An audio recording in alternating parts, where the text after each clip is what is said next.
Chinese قوم کے اوپر یہ جو شک جاتا ہے تو اس کے اندر یہ بھی تو دیکھنا پڑے گا نا، کیا تاریخ کے اندر کبھی ایسا ہوا ہے کہ اس قوم کی وجہ سے زمین میں کوئی بہت فساد مچا ہو؟ جس طرح یورپینز اور یہ جہاں جہاں دنیا میں پھیلے تو یہ جتنے بھی یہ افریقہ اور یہاں پہ وائلڈ لائف کے آتے ہیں کہ یہ ایکسٹنکٹ ہو گئے، جانور مر گئے، ختم ہو گئے،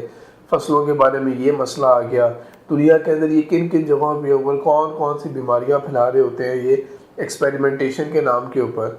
تو وہ سب کام کیا کبھی چائنیز قوم نے کیا تاریخ کے اندر؟ تاریخ دان جو ہسٹورینز ہیں انہوں نے تو چائنیز ریس کے بارے میں جس طرح خاص طور پہ جو بائبل کے ساتھ میچ کرنے کی کوشش کی ہے نا، تو زیادہ شک یہی ہے ان کا کہ یہ حام کی نسل میں سے ہیں، یافس کی نسل میں سے یہ ہیں بھی نہیں۔ اور جہاں تک ان حدیث کا تعلق ہے کہ آپ صلی اللہ علیہ وسلم نے فرمایا تھا کہ تم ایسے ایسے چہرے والوں اور ایسے ایسے جوتے پہنے والی قوم سے لڑو گے، تو وہ تو ایون دارالاسلام کی جو احادیث کی کتابیں انہوں نے بنائی ہیں اس کی تشریح کے اندر لکھا ہے کہ یہ وقت پہلے گزر چکا، وہ جو منگولیوں کے ساتھ ہماری جنگ ہوئی تھی اور وغیرہ۔ تو کسی بھی صحیح حدیث کے اندر یاجوج ماجوج کے اس طرح کا حلیہ کا کوئی ذکر نہیں آتا، کوئی بیان نہیں آتا۔ یہ بات حتمی طور پہ کہی جا سکتی ہے 100% یقین کے ساتھ کہ جو دیوار چین ہے نا وہ یہ نہیں ہے، کیونکہ یہ بنا ہی نہیں ہوا لوہے سے،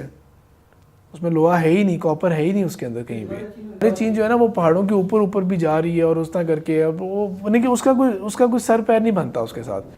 اور ایسا کوئی بادشاہ جو ہے وہ بھی کوئی نہیں گزرا جو چین سمیت وہاں تک پیچھے تک کوئی گیا ہو، جو باقی علامات اس کے آتے ہیں نا، کیونکہ ہم نے ظاہر بات ہے ہر چیز کو صرف اپنے خیال میں تو نہیں سوچنا کہ ایک دیوار نظر آئی تھی۔ ابن بطوطہ کے دور سے یا یہ دیوار چین کا شک پڑا تھا، ابن بطوطہ کے ٹریولر تھے، بہت زیادہ چلے تھے، اور یہ ابن کثیر سے تھوڑا عرصہ پہلے کی بات ہے، اور کیونکہ وہ چائنیز لینگویج یہ بولتے ہیں کہ وہ ڈیفرنٹ لینگویج ہے، لیکن مائنڈ میں رکھیں کہ وہ جو لینگویج کی بات تھی نا وہ یاجوج ماجوج کے ساتھ بات نہیں ہو رہی تھی ذوالقرنین کی، اس لیے وہ اس پہ قیاس نہیں کیا جا سکتا کہ وہ زبان جو عجیب سی زبان تھی نہیں بات ہوتی، یاجوج ماجوج اس طرح بولتے تھے۔ ہاں اور خاص طور پہ وہ دیوار، کیونکہ میں کہہ رہا ہوں وہ دیوار بنی نہیں ہوئی لوہے کی نا،